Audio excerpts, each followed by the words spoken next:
Oh, le bon c'est ça.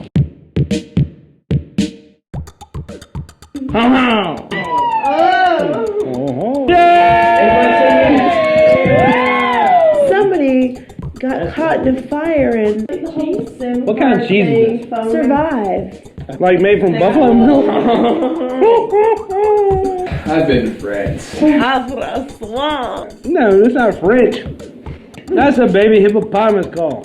No, that's a baby hippopotamus call. You know, the tsunami that just happened, this little baby hippopotamus got washed out in the ocean. It got washed away from his mom and his daddy, and it swam finally back in somewhere. Sri Lanka. Somewhere, I don't know where it went. But it went to where there was this 100-year-old tortoise, like as big as this table. The tortoise took it under its...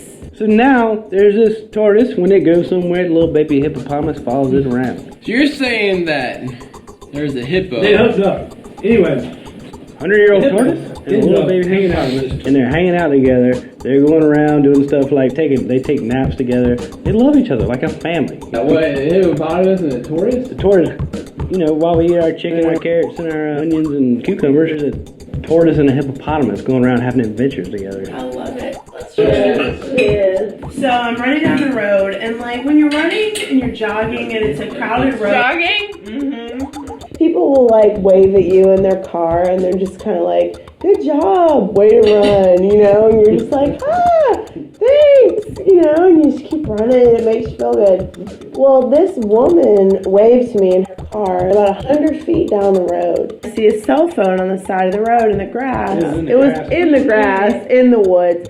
So I picked it up and ran home, finished my run, eventually made some calls and found the person that owned the cell phone.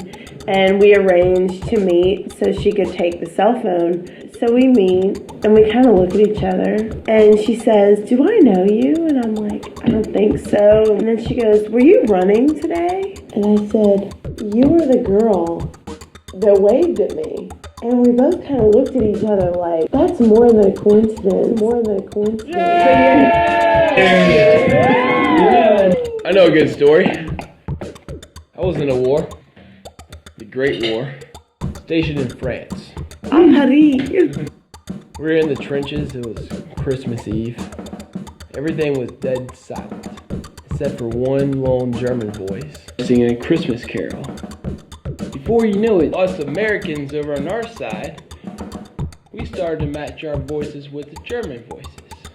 One German walked over. I met the guy, shook his hand, and we exchanged photographs of our families. Well, one by one, my men come up, his men come up, and the Germans and the Americans are exchanging smokes and photographs of their families. One German brought over a soccer ball. We played soccer from dusk until dawn that night. This past Christmas, my dad was in the hospital. He had cancer. We found out he had cancer. Spending Christmas in the hospital. We get back to the hotel and decide let's have at least a drink. I was at the Partridge Inn. This jazz band's playing, and a girl comes out of the crowd. She starts singing and takes down the house. They said, "You have to come and sing for our Father." And we know what she can sing. It's the song he sang when we were children. Summertime. You spread your wings and you'll fly to the sky. Your mommy and daddy,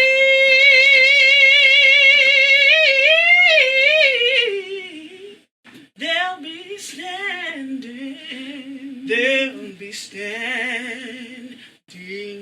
by.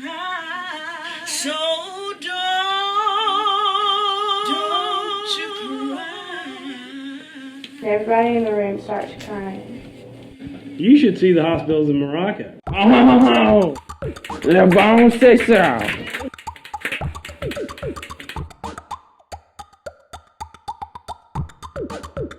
Oh.